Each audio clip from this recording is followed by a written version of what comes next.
I've been at Ironwood since 2017. There are some people on staff, pastors, who I've never heard speak. There are some who I've heard speak couple handful of times, and you and Seth preach a lot.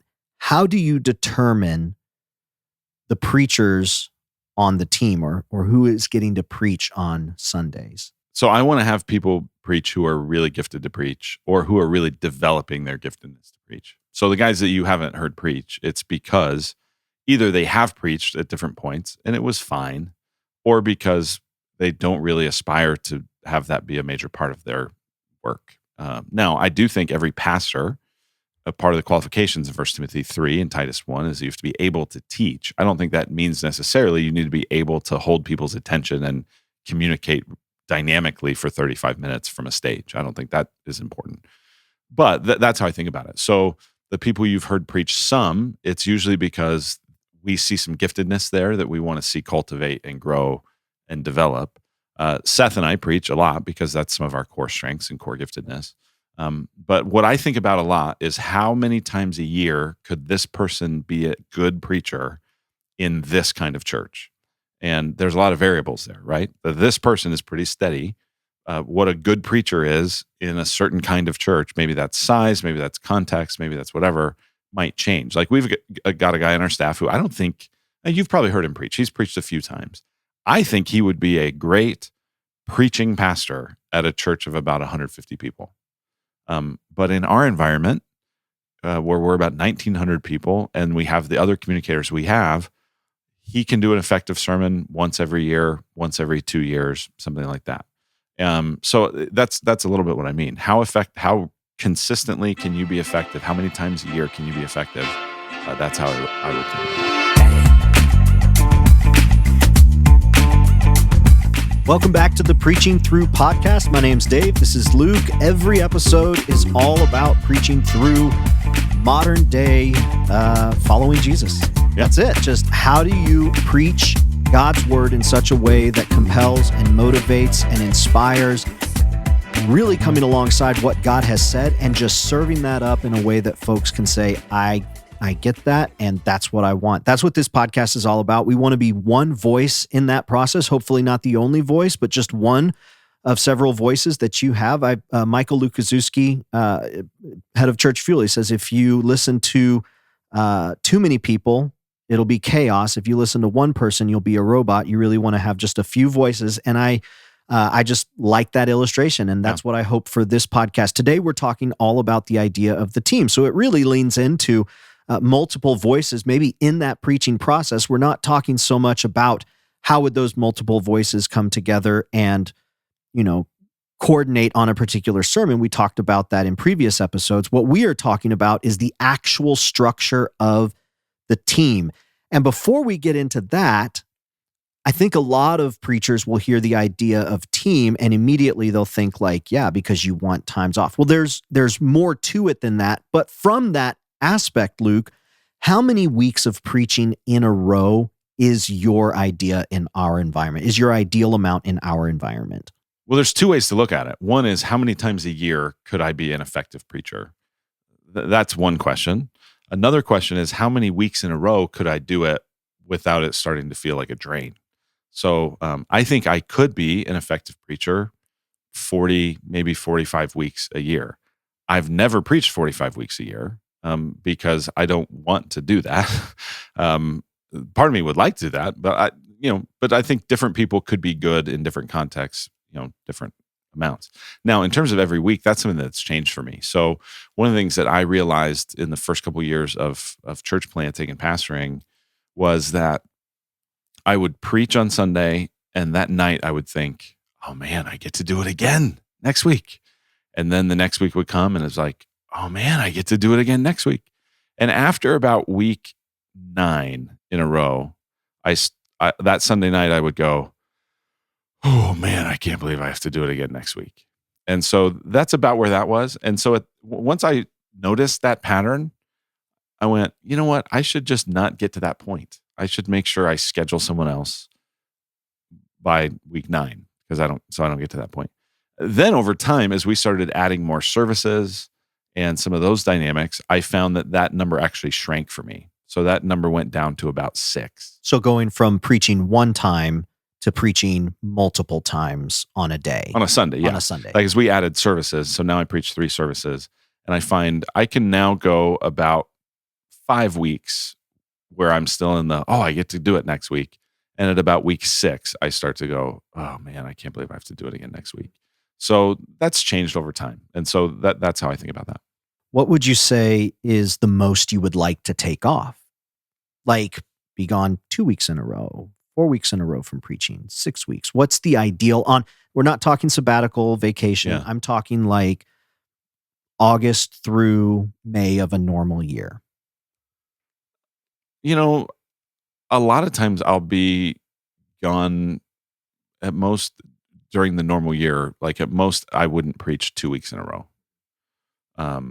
Occasionally it's been 3, especially if I'm like traveling, for like a international mission trip kind of thing or something. But normally it would be about 2 weeks in a row. So there is something about the second week off of preaching that you really, in those 2 weeks, if you're thoughtful about it, you're able to get some other leadership stuff really done in those weeks. So that's nice. But yeah, I mean, for me, typically, it might be 1 week, it might be 2, that sort of thing. So having regularly scheduled weeks where you're not preaching, those are great. Why do you think those are great for recovery in some sense? But like, why do you think it's so exhausting to teach or preach? I know that when I give presentations, like, I'll be at a different context, different content, but I know it wipes me out as well. Why is it so exhausting? You're just talking. Isn't that one of the weirdest things? It is like that. Like, even times when you just preach once on a Sunday and you're like, man, I took a killer nap because I was so tired. Yeah, I think some of it is the stress of it. Some of it is the adrenaline. And then some of it is the spiritual pressure. I think there is something spiritual happening in it. I think there's also a dynamic of, you're not just preaching the word. Most of the time, you're also giving of yourself. You're giving a lot of your energy. You're giving a lot of your presence. You're giving a lot of your emotion. And, so it's that exchange. It's that effort that I think is more intense than if you're giving a lecture on math, or if you're even a person who, like, you have the same keynote presentation you just give every time. At some point it becomes a little bit routine, but every week you're coming up with something fresh and deep, hopefully, and so that's hard. 3 times every Sunday, I walk up those steps to open the Bible and preach the good news of Jesus Christ. You do that too. And in those moments that you're walking up, it's an unsettling feeling, right? Some of you goes like, I'm not worthy of doing this. And listen, none of us are. But here's what I want for you. I want you to be able to walk up those steps and feel confident, to feel ready, to feel prepared, to feel like you are a workman who has done the work, and you don't need to be ashamed as you handle the word of truth. And so that's why I've created the Preaching Lab, to help you prepare, to help you have tools so that you can walk up into that pulpit, not in your own strength, but with the confidence that you are ready. So click the link below and see if the Preaching Lab is the best next step for you to feel more confident, so that when you take those steps, you can take a deep breath and have a blast.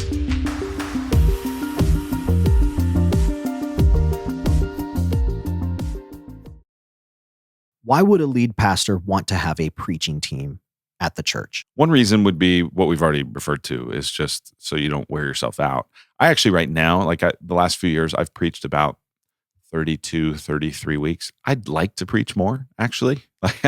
It's not like I need that much rest. But that takes me to the next reasons why you'd want it, is I think there's really value in developing multiple voices, developing a plurality of people. I think all leadership should happen with some kind of plurality and team. And so to have other preachers who are bringing other perspectives, who are bringing other life experiences, who are bringing other lenses at which they're looking at different things, to have them and have them be effective is really great. Like, there's times where I'll sit and I'll listen to Seth Trout, or, in the years before, when Josh Watt, who has since gone on to plant a church, when he was part of our preaching team, I would listen to those guys and think, man, I would have never thought to use that illustration. I would have never thought of that application. I would have never seen that. Oh man, that's really good. And I really like it because they're not trying to imitate me. They're not trying to be me. It's not like, they're just a worse version of me. They're a totally different version that's a great version of themselves. And so I think that's just a gift.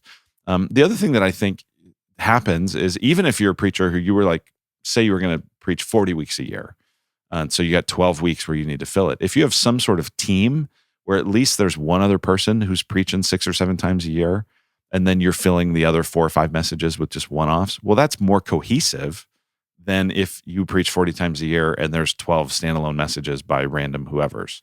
And so I think it is about providing a complementary voice, but also a cohesive voice, so that it doesn't, church week after week doesn't start to feel every month like it's just some random event.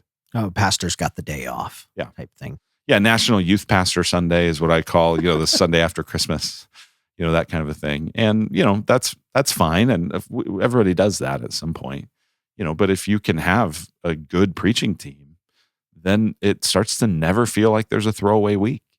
It never you feel like someone could invite a friend any week and we would feel really good about what they're going to experience. And there's something compelling about that. Even on that Sunday after Christmas, we do what has become a favorite Sunday of so many people. It's the Ask Anything. And even within the context of that, it's typically you, Seth, and Matthew, all 3 highly visible throughout the entire year. So it doesn't feel like it's a throwaway week. It doesn't feel like it's a phoning in. Well, but it's also probably a little bit of a break too. Yeah, there's no prep on it, right? Right. It's a thing where people just text in live questions and we answer on the fly. And so there's a high wire act. I like that because we're doing it as a team. Like if it was just me, that would feel like too much pressure to be Mr. Bible Answer Man. As a team, it works. The other thing, though, I found is there were a number of years where I would ask a youth pastor or ask another person on our team, hey, would you do it? I just ruined their Christmas. Yeah. Because now, on one hand, they get an opportunity to preach. On the other hand, they're having to prep it during that week of Christmas, and they're not used to prepping it very well. They don't have a great system for doing it. It's highly inefficient, and it's highly stressful for them and for their wife. And I realized this is actually adding too much stress for everybody. And we could do something that's more interesting if we just do the Ask Anything. So with all the people who do preach on Sunday morning, you and Seth will come up. Well, hey, how you doing? My name's Luke. I'm part of our preaching team. Hi, I'm Seth. I'm part of the preaching team here. But then that's it. That's just when Josh Watt was here. Hi, I'm Josh Watt. I'm part of the preaching team. But that's it. So, well, and Josh Yasuda right now is our student pastor, and he probably this year preached 3 or 4 times. But he doesn't say that. He doesn't say it. Yeah. No. Yeah. Why? Because he's not on the preaching team. Why is he not on the preaching team? So the way I think about this, and people could disagree or not, but I think that you have to preach at least 6 times a year to be considered on the team. Otherwise, you're one of the pastors and you're not filling in, but you're kind of filling in, So that's how I think about it. 6 is a very arbitrary number. But if you think about it, that's at least every other month. So that's, if you did it that way, that could be fairly consistent. So that's how I think about it. And in Josh's case, as a student pastor, he's a very good preacher. I mean, he's gifted enough where he could certainly preach more than just 3 or 4 times a year. But he's preaching many weeks in student ministry. And as Seth keeps improving, he wants more weeks and I want more weeks for him. And at some point, it's a little bit like a basketball team, but there's only one basketball. And so that's how we think about that. And I'm not saying we wouldn't add Josh or someone else to the team at some point, but that's how I think about it. If someone preaches over 6 times a year, they're on the team. So how will you sync up, regardless of who's preaching, whether it's Josh once every other month, whether it's you 32 times a year, Seth, or even a guest speaker that might periodically come in? Like, how do you sync up with other speakers, and what do you find important to have in sync? I sync it up by I control and oversee the pulpit as a whole. So our preaching calendar, the breakdown of the passages. Now I'll do that with a team and in, community. I'm not just doing that off by myself entirely, but I have the final responsibility of that. And so as Seth and I work with our elders to determine our preaching calendar, and here's our schedule and here's what we're doing, we'll talk a little bit about what that looks like. And then what I'll do is go through and make that preaching calendar and, assign different weeks to different people. Typically I'm assigning them. And, and then we have a sermon insight meeting. So that helps keep people in sync. There are times where, headed into a new series, we'll just have a a short little meeting and go, all right, here's the thing that we're really trying to accomplish with this. I've had times where Seth will sit down with me and say, all right, in this particular message, as you think about me preaching this one, is there something you're really hoping to see this particular message do in relation to the rest of the series?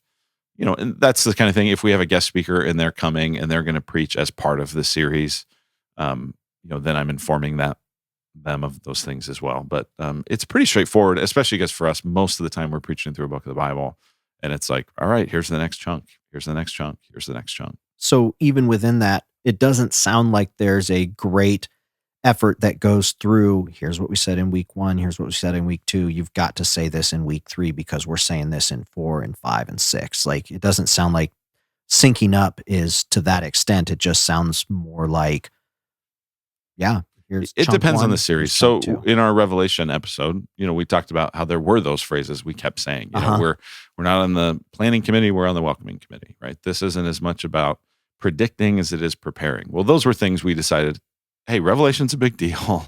This needs to really be cohesive. There's some things we want to remind each other of along. So like that was an example where we said, okay, we do want to try to say that every week. I think that's much more important if you're doing shorter topical series, right? If you're doing a topical series that's arranged in a much more creative way, then you're going to have to do a little bit more syncing up and collaboration around, like, you maybe need to write up like a series brief that explains, here's what is trying to happen on this week and on that week, and here's the key things we're going to repeat and that sort of thing. So that could be a really helpful resource. And we've done that at different points when we're doing a more of a theology or a thematic message or series. I think I just probably, being on the outside looking in, I probably think there's more to it than what there actually is. Not to downplay it at all. Some of it right now, Dave, is Seth and I mean, sober-mindedly, we're both highly competent at this. Like, he could absolutely be a lead pastor and preach every week. So could I. So the level of like direction that he needs is very little compared to and I know we're going to talk about this at the end. Okay, if I'm just by myself, but I want to build a team, how do I get there? Well, when you get there and you realize, okay, these are folks that they're not ready to preach 20 weeks a year like Seth could. They're not ready to, they actually could preach 40 weeks a year. That's how good they are. Like, they're more inexperienced. Well, then there needs to be more handholding. There probably needs to be more of a series brief. There needs to be more of those. Part of the sermon insight meetings would be to go, hey, now remember, here's something we're saying every week. Here's something we're emphasizing. I did early on with Seth as he was joining our team. One of the feedback things I had to give him regularly was like, hey, you preach that message as though it were a standalone message. And I do need you to reference the series we're in, reference how we're part of this whole thing, reference what we're doing in this series. And so I was more directive with him when he was newer. And now that he's more established and better, I don't need to do that as much. That's helpful for me to hear, because as I was listening to you talk, I was thinking, well, I think he's just like, to me, it seems like he's making it a lot easier for anyone listening who's like, yeah, I need to sync up with it. It doesn't have to be super complex and this drawn out thing. And it's like, oh, I don't want to bring anyone in because I don't want to have to bring them up to speed. And that's just so, but it seems like it doesn't have to be over directed, but there's room for some direction. And maybe, we will talk more about that as we get towards the end here. You want to set up whoever's preaching for success. Yeah. Like I don't want them to do well so that I look good that they do well. I want them to do well so that the congregation trusts their leadership, right? As I think about the people who are part of our staff, part of our team, that they're seen as a leader in our church, I want people to have a good experience of them. That's one of the reasons why I don't put up our lay elders to preach, right? Some people would have a problem with that. And they go like, your lay elders should preach every week. Or this particular guy, how come he's never preached? Because if he preached, you would think less of him. And you shouldn't think less of him because he's a great leader and he's a great shepherd. He's a very godly man and he's great teaching in a certain environment, but he isn't great in teaching on Sunday. And so for your ability to trust his leadership, I'm going to actually protect him from preaching because you wouldn't feel very good about his leadership. And so I don't want to do that. I want to put people up there who have gifts that are established or are developing. And at some point, if someone's like, hey, like they're just not very good and that doesn't serve them or the church. Sometimes I've heard of this. Thankfully, I don't think I know too many people that actually think like this, but I've heard of pastors that maybe will try to have someone be not very good so that people appreciate how good they are, which just to me sounds like the weirdest thing, which means it must probably be true because there's so many freaking weird pastors out there who are insecure. But I just go I love the idea that I could be the worst preacher on our team. Like that thrills me actually, because that would mean, man, everybody's getting something good. That elder teaching thing, that was a huge question that popped up multiple times, not only in the lead up to our elder training day, but also during the elder training day. And it seems like there is this fixation on the only environment where somebody could teach or preach has to be the primo environment, meaning the most people at one single time. And we work very, very hard at Ironwood to develop the next generation of leaders to the point where we have environments and specific things set aside to develop those leaders. Well, like we've talked before, I think it's come up on here about a thing we've done where we'll have, 3 different services. Yeah. And we'll have 3 developing preachers, each take one of the services. But one of the things I have to do in that is I work very hard to set the bar super low, right? So like I get up and go, hey, listen, everybody, you are here to see history. You are going to see someone give his very first sermon. And this is so cool because you have no idea where God's going to take him and how this is going to go. But my first sermon was terrible.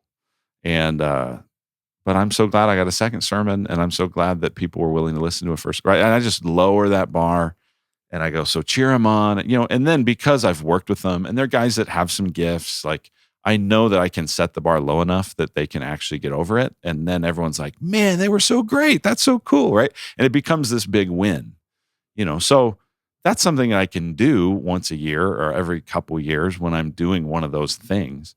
But if some elder gets up because, well, it's his week to speak.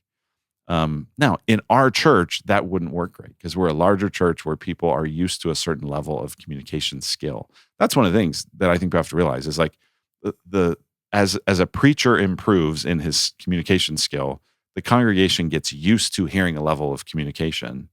And at that point, now you have to actually keep having communicators that are at about that level, or the congregation will perceive them as not very trustworthy, even if they're totally trustworthy. So that's the dilemma. My father-in-law is at a very small church, and he preaches every so often at his church, and I think he does a great job for what he does in that church and for what that church needs. And so I know all of our elders could do that. And all of them are really godly, great men, or they wouldn't be elders. But if we put a number of them up to preach, they wouldn't want to do it. And after they did it once, most people would go, I hope they don't ever do it again, And I go, I don't want people to feel like that about the greatest guys in our church. Yeah. What are some of the other environments around campus where preaching or large group communication is happening and there's more reps than just on Sunday morning? Well, in Sunday morning, there's the announcements, the welcome, the hosting, that sort of thing. That's a great point. That's a really tough environment. If someone can be good in the announcements, I think they're good. Yeah. Like as a communicator. That said, I think because someone's not very good at that doesn't mean they're bad. It's just a really, really hard. I mean, it's like when you're on a flight and the flight attendants are trying to like get you to figure out how to buckle a seatbelt. You're like, I've been in a car for my whole life. I get how this works. On the other hand, communion is another place. So at our church, we do communion every week. I actually think communion is a better place to help cultivate like the preaching moment, because communion is much more like a very mini preaching moment than announcements are. So I think those are some places in the Sunday morning experience. A lot of this depends on the church size, but there might be a men's Bible study, or there might be a men's breakfast, or student ministry, or junior high, or high school, or young adults, or college, or senior adults. Or there's all kinds of environments like that. We've had times where we've created classes and we've intentionally put someone as the teacher of that class Not because necessarily we really had this big need to run this class, but because this was interesting enough, we thought people would sign up, and it gives them reps. So that's things that you can do. The other things that I would encourage guys to do if they're trying to develop other preachers is, figure out who's doing FCA in your community. Every high school that has FCA needs speakers, and just say yes to all those opportunities. In some environments, there might be nursing homes or assisted living homes, and they do Bible studies and chapel type things, and those are all great places to cut your teeth. For me, one of the things I got to do here in Phoenix, I realize not most people could do this, but in Phoenix, there was a number of years where I was a baseball chaplain for the Oakland A's for their minor league system, and I would go over and teach a lesson to 7 guys every week, and 2 of them spoke Spanish, and just kind of nodded along with me, But that was a chance for me to get reps. So all of those environments are the ways that you improve your skills. Now, before we get to my last question, which is all about how to build that team if it's just you, there is a role for guest speakers. What is your approach to the use of guest speakers? How are you finding them? Are you paying them? Are you doing pulpit swaps? What's your thoughts on guest speakers? Guest speakers can be really great because just the fact that they're different, especially if they're good, the fact that they're different means they can say something that you've said a million times, but it feels fresh, right? It's just exactly like with your kids. Like when there's something you've told your kids 100 times and like one of their coaches says it and it's like, he said blah, blah, blah, blah, blah. And internally you're like, I freaking told you that a million times, but really you're just happy that it landed finally, right? Uh-huh. So I think that's one of the values of guest speakers. Again, they can be fresh voices. So we have found those typically. I mean, I'm connected with a lot of pastors here in town. It's nice to have other pastors in town come. I'm not worried about, oh man, that guy's going to be so good and people are going to leave our church and go to his church. If that happens, that happens. If people are willing to leave because of something that flimsy, then I'd hope they go. Like that's fine with me. So there's another pastor that's 20 minutes away, and he preached this spring for us, and he did awesome. And nobody left our church to go to his church. But the reason I like that is because I don't have to fly him in, I don't have to put him in a hotel, and I don't have to rent him a car. I can give him a nice honorarium, but they can just come and preach and do that. So a lot of times it's the relationships. In the early days of our church, I would find youth pastors of other churches where this guy is as good as I am, maybe better, but he's not good enough at his big mega church to get a Sunday, but he's still pretty good. And now he can come and we can give him a couple $100 and he can get a rep on Sunday and I can get a week off, and it's like win, win, win. I mean, that's just great. So we do that. I do know of a couple churches, this is interesting, where one of the things they've done, and this is probably in a larger environment, they've actually contracted with a guest speaker to do a certain number of weeks. So, this person, and maybe they live in town, maybe they don't, but it's like almost a consistent guest speaker to the point where they almost become part of your preaching team. So here's this guy, and he's going to come in 8 weeks a year, and they've contracted with that person. And what that allows them to do is to get a really high level communicator, and to have them around enough where that person's voice becomes understood and it feels cohesive. And they actually at that point start feeling less like a guest speaker and more like just one of the preachers. So those are a few ways that I've seen it done. So there is a reality that a lot of churches, their staff is either a bivocational lead pastor with maybe a part-time administrator or some variation of that, full-time, part-time administrator, maybe a part-time music person or a part-time student pastor. Whether it's that or slightly bigger, if you're trying to start developing this team, what would you say would be some good steps to take to get there? And I realize it's going to vary because of size and whatnot, but what are some universal steps that could be adapted? And if you had to do it over again? The first one would be to help the board and the elders buy in to the vision of a team and the vision of developing other preachers. I think there's plenty of environments where people would go, "Oh, team? That's what you're here for. You're the senior pastor. You need to preach most weeks. Like, what do you mean team?" Like, they would really scoff some church elders at like the idea of lead pastor, preach 33 times. What do you do the rest of it? I mean, that's 20 Sundays off almost, right? Like that can feel lazy or, Must be nice. yeah, that kind of thing. And so I would say begin to cast a vision, and I would not at all emphasize that I need a break. What I would emphasize is we want to be a leadership development hub. We want to be the kind of church that makes disciples and develops leaders, where young, bright leaders in our community and the seminaries around us want to be here because they know there are going to be opportunities to actually get to play in the game, right? Cast a leadership development vision. And the benefit of that will be, it will also allow you to get more of a breather. But I would start there, because otherwise, there will just be internal resistance to the idea of even having a team. So I would start with that. Then I would really think about, okay, who do you have that has giftedness here? It's not like, well, they could if they needed to, they could if they had to, but there's actually some gift. Like there's some, when they talk, people listen. Like that, there's something there. So start with those people, and start with the people who really want to do it. And unfortunately, not everybody who really wants to be a good preacher That's what I was thinking. is always gifted. Yeah. But the chances are that they're more likely to be gifted than the people who, And maybe even don't more wanna likely go to work at it. Certainly. And put in the time. Yeah. Than somebody who is like, I don't even want to be up here. Yeah. I would not, unless they're people you really know well and you've really heard them preach before in other environments, I would not right out of the gate say, hey, I want you to be part of our preaching team. I think I've seen some guys get in trouble because they've overpromised that. And then not very long into it, it's like, he actually isn't as good, or his character's not as what I thought it was, or, you know what, we're actually not that aligned on vision, or whatever the thing might be. And now you got to like unwind the guy that's part of the preaching team. How come he's not on the preaching team anymore?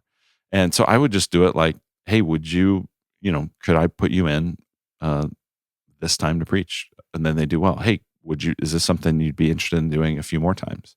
And, you do that with a couple of people, and you start to see, okay, who develops. I would get our preaching, sermon evaluation form and use that or some other method. I mean, we've talked about preaching through, feedback and giving them feedback, giving them coaching, invest in some sort of preaching course for them, something that's going to help them get the building blocks of this. Because what you would eventually like is to have a few people, maybe they're lay people, maybe they're on staff, but they're the kind of person who could do an effective sermon 4, 5, 6, 10 times a year. And so I would start with who's really willing, who seems to have some gifts. I would give them an occasional opportunity on a Sunday, but I'd really pump them in those other environments. And then the challenge is you got to go watch them in some of those environments, because you want to be able to give them feedback. And then just count on that this is going to take years. It's going to be a long time. There's going to be a lot of people who eventually you go, nope, they don't really have it, or they aren't really willing to put the work in, or, they talk a big game, but they don't really follow through. And we give them these deadlines, but they don't hit it. And, when they preach, it turns into a big circus because they're just emotionally unstable. And you're just going to run in. I mean, that's what discipleship is. That's what leadership is. But that's how I would begin that process. And if you could get to a point where you do most of the preaching by even quite a lot, but then you have one other person who can handle 6 or 8 weeks a year, and then you fill in the gaps with some guests, like that'd be pretty great. And you'd be better off for it. Your church, I think, would be served by that. And then eventually, if you have people, where like, man, there's really some gift here, then you do it even more. You mentioned evaluation. We have a previous episode, Preaching Through Feedback, and one of the comments that you made, I don't remember the wording exact, but it was like, evaluate to your expectations, form your evaluation based upon whatever your expectations are.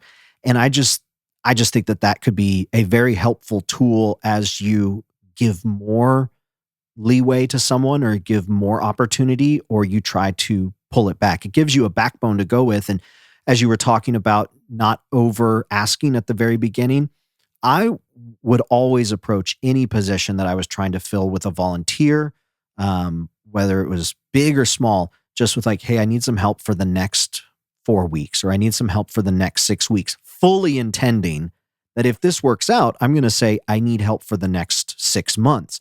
But if it doesn't, then we reach those 4 weeks. Hey, thanks so much. I really appreciate it. And I got what I needed. Yep. I got the information that I needed, and I can move on.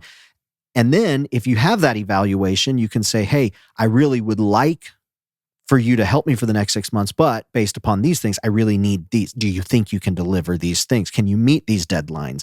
Can you incorporate these things into it? So I thought that was great. And I would encourage people to go back and listen to the sermon evaluation, the Preaching Through Feedback episode. And then there's the form you can download. But is there anything else that you would say about this team aspect, this preaching team aspect before we're all done? Two things come to mind. One is, don't be surprised when people who don't preach a lot get really great feedback from the congregation. Yeah. Just know a lot of it's because it's different. They're not really that good, but, especially when they're new. They're, and so that's one of the things that's hard when you're developing a guy is he'll preach once and it's like, man, everybody loved it. Like they all told me how great it was. Why don't I preach more? And it's like, well, they loved it because you're just different. It's not because you're necessarily that great yet. And so there is some kind of coaching that you have to do of the younger guy, and then just your own security to go, yeah, I actually want them to get a lot of encouragement, but I'm going to try to be like the actual sober-minded evaluator of where they're at. So that's one thing. And then the other thing is just there's a big contextual dynamic to this too, is just like eventually an elder team would have to buy into a team environment. There's different churches that are more or less comfortable with this. There's actually a church that I've got really close relationships with, and they have a team of about 4 guys, and their team is they literally go preacher A 1 week, preacher B the next week, preacher C the third week, preacher D the fourth week, and then they just keep going. It's just A, B, C, D, A, B, C, D, A, B. It's literally it's not just a preaching team, it's a preaching rotation. Now, I don't personally care for that. I think in our context, people would feel like jostled around by that. But in that church, it really works great. And so that's the thing is I think it's good to have an ideal of building toward a team, but also be patient with people. Because if they're not used to this, it really will take them time. Not only will it take you time to develop the people, it'll take the church time to feel okay with it. The context of it matters a lot. You could be going to, if that was for me, I've never been in an environment where that's the case, 40 years, since I can remember. Yeah. And I've never been in an environment where that's a rotation has been the case. And that would take some jolting. Sure. And that would be something to get used to. Well, hey, thanks so much for listening to this episode. Hope you enjoyed it. We enjoy all these conversations. And if there's something in particular that you would love some insight on, or at least to just hear what our thoughts are, you can decide whether or not it's insightful. You can send a message to info@faithfulandfruitful.com. And we'd just love to hear from you.